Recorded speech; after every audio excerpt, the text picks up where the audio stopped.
What's going on, everybody? It's Steven here, and today we're going to be taking a look at the difference between an SH Figuarts and a Figurized Standard. Let's see what the difference is.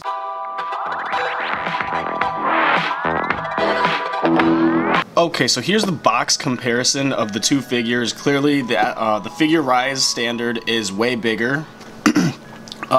Differences-wise, on the outside, I kind of like this one a little bit better because of the presentation that it's got.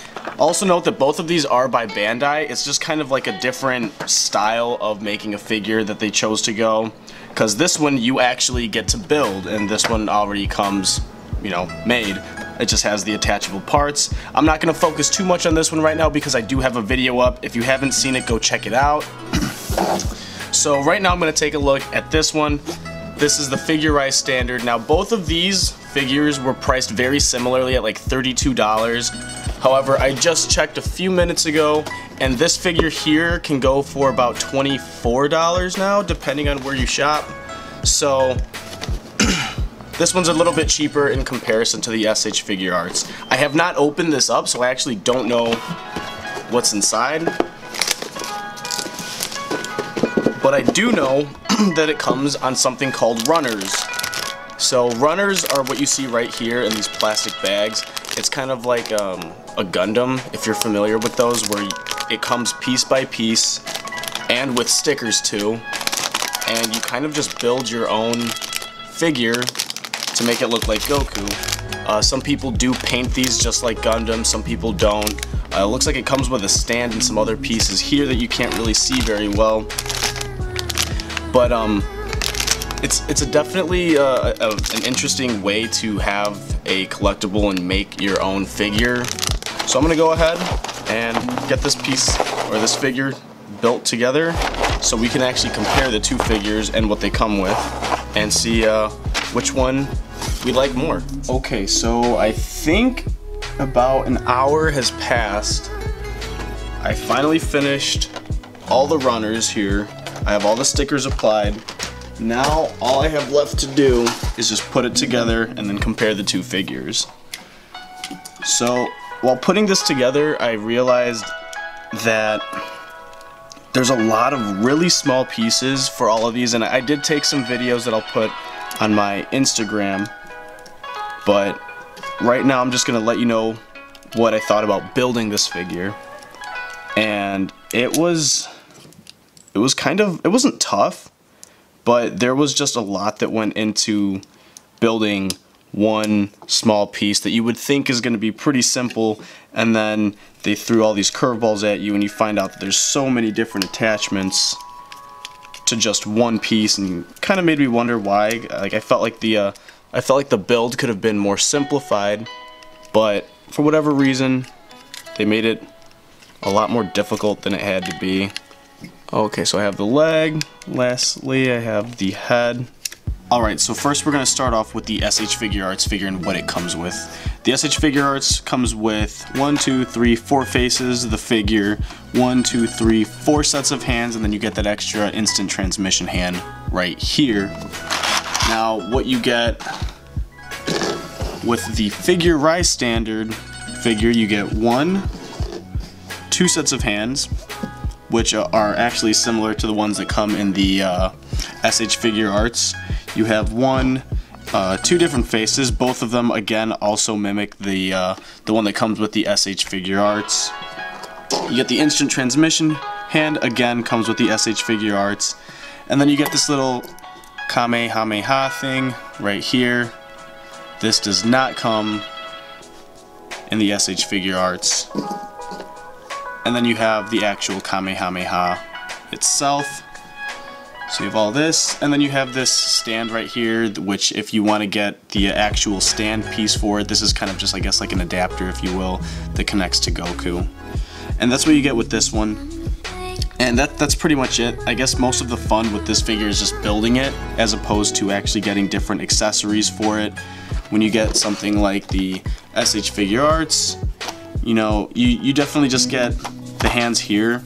You don't really get a lot of accessories, but it's a lot of options in terms of posability. If you like to do action figure photos, this is definitely the route to go because you get a little bit more.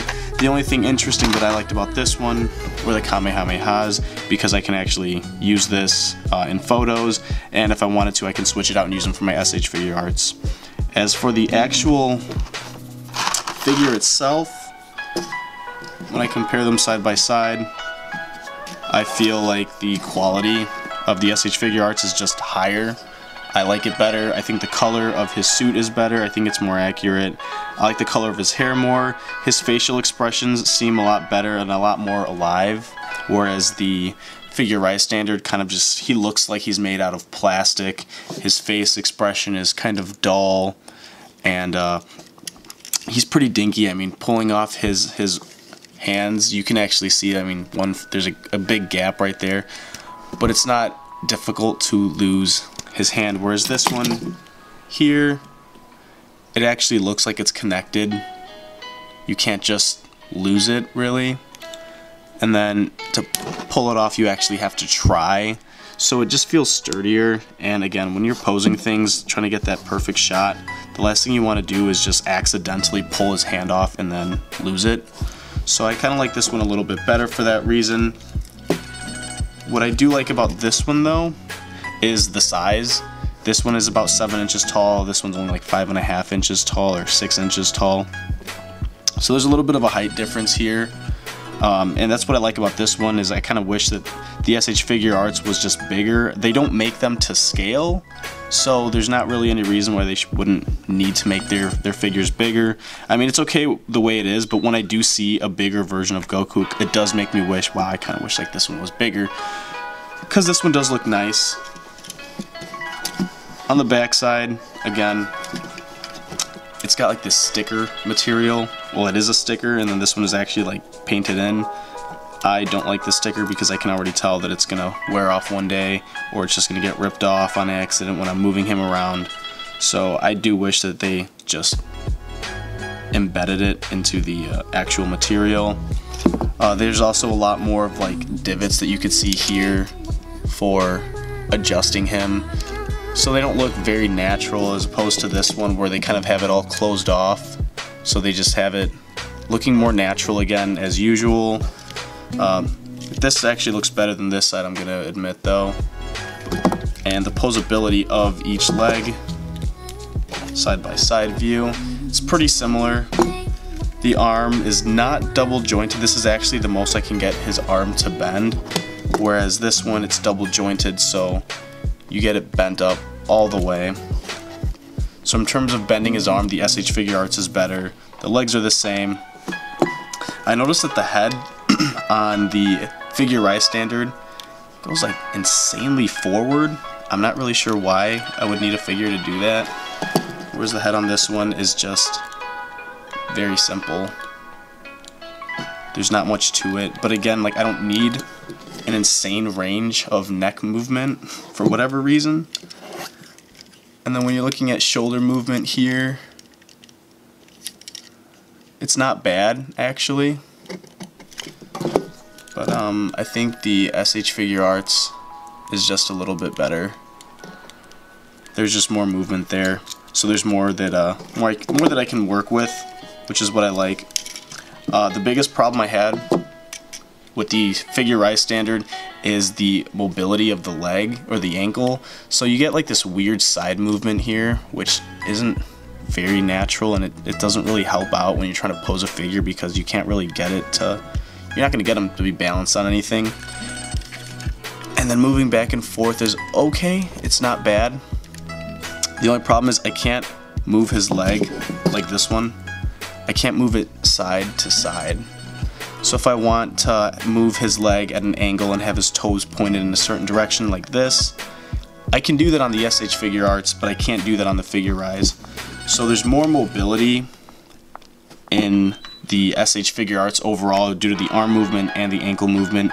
And though the ankle movement does seem like trivial, like it's such a small thing, when you start to pose these figures and you start realizing how much more movement you need in that ankle for a more natural look, you'll start to realize that you actually appreciate this one a little bit more. Again, since the paint job on the SH Figuarts is hand painted in some spots. You're gonna get an overall better look and quality as opposed to this one where they use stickers in their design. It's a cool concept, but overall I would rather just have them be painted. But that's all part of the fun with Figurize as well. It's supposed to be, you know, the user is supposed to be a lot more creative. They get to paint it if they want. And so it's a lot more you get to put your personality into these figures, which is pretty cool. This one is kind of just, you know, what you see is what you get right out of the box. You can't really do much to it, that's how I like it, that's how I prefer it. But for those who are more artistically inclined, I'd say go for this one because you can definitely make this look really cool. So here I decided to show both figures standing in similar poses just again so you can see the height difference and you can see the difference in the way they look and the difference in the way that they're posed. The SH Figuarts is able to stand up by himself. You can see that his toes are pointed forward naturally, whereas this one I wasn't able to get his toes pointed forward at all, and he does need the assistance of a stand to keep him up, which is probably why they included one, because he can't really stand up on his own to begin with. The only difference, again, is this piece right here, because it actually looks pretty damn cool. This guy doesn't have it, but again, when you look at the way that they're posed, he poses a lot more naturally than this one. And so again, I think this is another reason why SH Figuarts just kind of looks better, because when he isn't even being touched, when he's just standing there, he looks a lot more natural, looks a lot more cooler than something like this where it kind of just looks a little bit off because again the toes are pointed differently and it's not a really natural look. One thing that I also did want to point out was changing the faces on this figure. It's very similar to an SH Figuarts where you pop off one headpiece, you pull the face off and you're left with this here. Then you just kind of take this other piece, you pop it right in, and it goes on very easily actually. And then he goes on just like that. So this is what his face would look like. And it's kind of like an open mouth kind of look. And then a very similar face is on this one here. So you kind of see the way he would look with this face. And then I'm just going to put them next to each other. I think this one here has a more natural skin tone, whereas this one, he looks kind of like pale, I guess, if that makes sense. He's got a little bit more of a tone to his skin color than this one. So again, I think this one just looks a lot more natural and normal. And then this one kind of just looks like a piece of plastic to me. But again, price difference, this one is $10 less than when I got it. So again, you kind of pay for what you get with these figures, and it is all about preference. So some of you guys might actually like this one more than this one. It's just kind of up to you. Another thing I wanted to show you guys was the ability to change out his hand pieces. This one's actually very simple. It's just a pull off, very similar to the SH Figuarts. The only difference is these pop out easier, so that could go both ways. It could be good, could be bad. But putting the pieces in are also just as easy. You kind of just throw them on, and this is on the wrong hand. So there we go. So he does have the instant transmission, and he's easy to pose. It just it just kind of pops off, but it's just difficult to get that right pose that you're looking to get.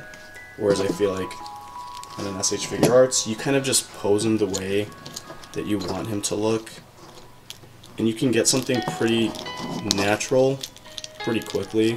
It's a little more difficult because I'm doing this behind a camera, but you can tell already that it's a little bit more natural than if I were to use this one. The only thing I like is that this one is just bigger. It kind of looks nice when it's big, but I wish that the color was a little bit more true, kind of like, you know, this one, where this one's a bright orange. But again, a lot of people who collect these, again, they paint them. So if you're into that kind of stuff, if it seems like a hobby for you to paint your figures, then by all means get this one for sure. Now in terms of the accessories that the Figurerise standard comes with, this is the Kamehameha. Kind of comes on this. You can detach this, but you are going to need this if you are going to be posing, because this thing will just fall out of his hand. It's too big. So you just clip this right in, and you can adjust the height of this by pulling out the piece of plastic. And you can also angle it up and down, and it does have a 360 spin on it. So it is pretty cool. You could switch it off and use it on him, which would look pretty cool in my opinion. And then there's also this one here. This is actually a 3-piece Kamehameha. Again, the Figurerise, I noticed that they put a lot of their stuff in multiple pieces. Nothing's really just like 1 or 2 pieces. It's always a layer of things. Like I said, Goku's hair alone had 7 different layers to it, whereas this one is just like 1 and 2, which is the top piece and the bottom piece. So that I could appreciate. But again, like I said, the Figurerise standard is a whole different beast when you're dealing with it, because there's supposed to be a lot more creativity involved from the user. So it's all really just a matter of preference. Again, the price is cheaper. This one goes for $24 right now, where this one is still at $32. I got both of them at $32, but again, that was a while back. So if you are artistically inclined, I'd say definitely give this a shot and go for this. So you can paint it, you know, you can add in the fine details in his muscles, you can spray him with colored paint, so you can actually get the correct color or a color that you want it to be. You know, the sky's the limit with the Figurerise, whereas, you know, something like the SH Figuarts, it's really just for those people who want to collect something, pull it out of the box, put it in their stand, and you know, just put it in their display case and display it. It's a very simple concept, and I like it and I appreciate it, and that's more my style. This one here is a very creative set. So, SH Figuarts, Figurerise standard. There you have it. So there you have it, everybody. That was the SH Figuarts versus the Figurerise standard. I hope you enjoyed this video. If you did, leave a like, and I also want to know what you guys think about these down in the comments below. Let me know which one you like better, if you even have a preference. Maybe you like them the same, I don't know. But yeah, also check out my Instagram account, obitoby_10, for more photos of both of these figures side by side, kind of posing next to each other, showing you again more differences, and also seeing more behind the scenes shots that I took of building this figure. If you haven't said already, yeah, subscribe for more weekly content. Thank you and have a good day.